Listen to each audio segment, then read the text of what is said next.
Well, that's some cute pictures of pandas behind me. And I haven't met a person who doesn't love pandas. But then why is China busy exporting them? Do they not like pandas? Let's find that out. Well, sending pandas to other nations is a part of China's historic panda diplomacy. Apart from promoting diversity and conservation, China here aims to boost its political and diplomatic relations by sending these cuddly creatures.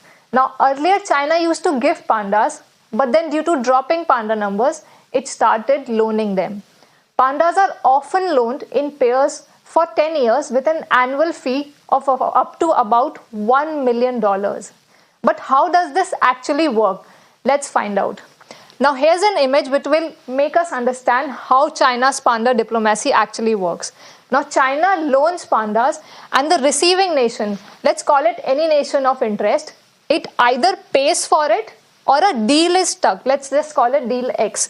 A deal is struck between these two nations.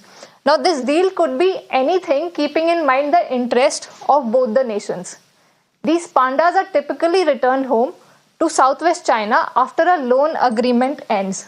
In case a baby panda is born during this time, then that is also a property of China and it must be sent home between the age of 2 to 4 to join the Chinese breeding program.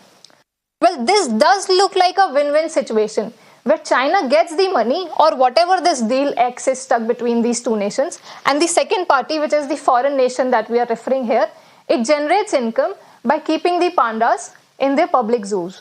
Well, we are back to who doesn't love pandas, but it is not as hunky-dory as it looks like. China has very strict regulations when it comes to taking care of these pandas.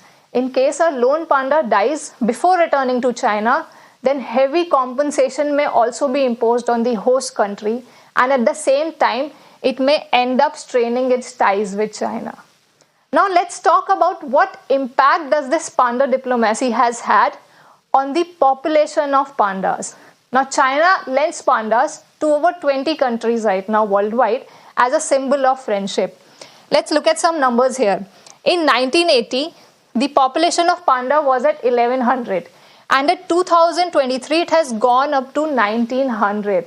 Now this is a growth of more than 70%, 72% to be precise. And this we are talking about only pandas in the wild.